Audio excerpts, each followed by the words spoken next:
The White House has now approved that the H-1B should be wage-based and not lottery-based. But then there are 4 wage levels. Level 1 for entry-level professionals, Level 2 for qualified people, Level 3 for experienced people, and Level 4 for fully competent people. Now, the H-1B is certainly no longer going to be a lottery in the upcoming years, and the people who have the maximum salary are the ones who will be getting it. That means levels 3 and 4 will prosper. But what do these levels mean, and how much salary is enough? Do you fall into level 1, level 2, level 3, or level 4? Let's find out in this video. Before we begin, I wanted to note you can go on to YMGrad.com anytime, sign up over there, you'll get a free cheat sheet, free guide on H-1B, O-1, many similar visas, and you'll be able to message me over there for your particular case. And it's absolutely free. Let's get started.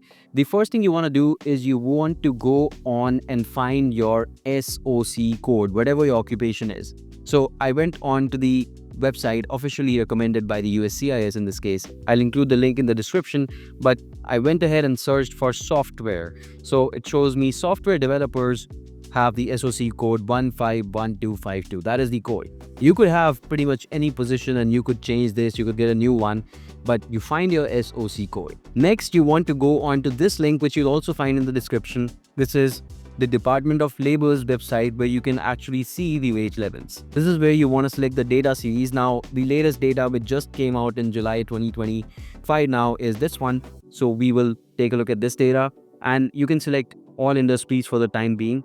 And then you start searching for your SOC code. Now, I already know my SOC code over here. So I'm going to paste this right over here and I'm going to select software developers. Next, you select the state you're in. I'm just going to assume that we're talking about California for now. Next, click on BLS areas or county township, whichever gets you closer to wherever you are right now. And then you can start selecting. Well, in this case, I'm going to select San Francisco, Oakland, Fremont. And then you can select the county you're in. I'm just going to assume you're in San Francisco County and I'm going to submit this. Right over here, you're going to start to see that, okay, for this location, this industry, software developers, this SOC code, these are the salaries, hourly and yearly. So annually, you should be making 213K to be in wage level 4. This is not a small number. It's massive. So you can see how difficult it is. Level 1 itself is 135K for San Francisco. But then again, this really depends on who you are and what you're doing. For instance, if I were to do the same experiment for Chicago, Naperville area, Kendall County, for instance, Illinois, essentially in this case, you're seeing that wage level 1 is just $85,000. It's not a small number, but in the grand scheme of things, when you compare it to San Francisco, this is a very small number. In fact, level 4 is 153K. 153K does not even land you up in wage level 2 in California. That is the San Francisco area. So you can see how wildly these numbers differ based on your location, who you are, what kind of a position you're holding. This is a pretty good estimate, and of course, based on this, you can see if you would fall in wage level 1, 2, 3, or 4. Look, if you're in levels 3 or 4, you're protected.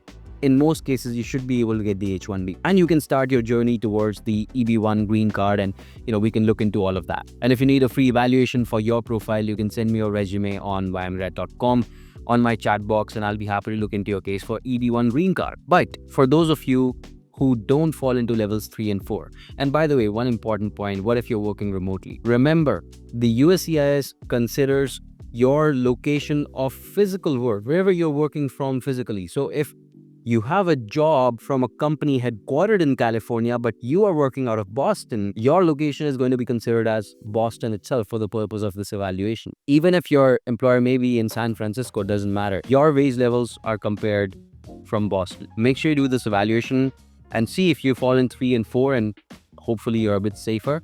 And if not, well, it's time to start considering alternative routes like the O-1 visa, where you have a talent-based visa where high salary is great to have, but is not a mandate.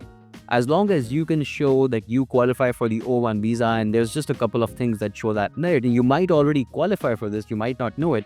There are unlimited visas, no cap, so there's no 85,000 limit, no minimum salary, no lottery. You can apply anytime. You don't need to wait for your employer to come up, and you can do it by yourself as an entrepreneur as well. But this visa, according to me, is going to be easier for you in 2026 if you're not earning the highest salary. And for a limited time, I'm offering a free eligibility check. All you have to do is to send me your resume on the YMGrad.com website.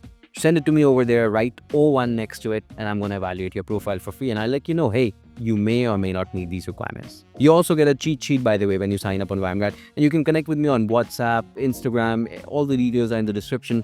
But please, if you like this video, and we have so much content doing, but I'm only able to make it if you subscribe to the channel. Otherwise, in future, there will be a day I won't be able to make this content. So please make sure you subscribe to the channel, share this video with the people who are on H-1B or who are looking to be on the H-1B, who need to know, because we don't know if the scheme applies to people who are already on H-1B as well. Do we have to maintain the minimum salary or not? We have to look into that. The DHS is still recording the rules as of today when I'm recording this video. So hopefully those people should be safe, but we don't know for sure. But yeah, that's all we know for this one. And thank you so much for your precious time. Goodbye and take care until the next one.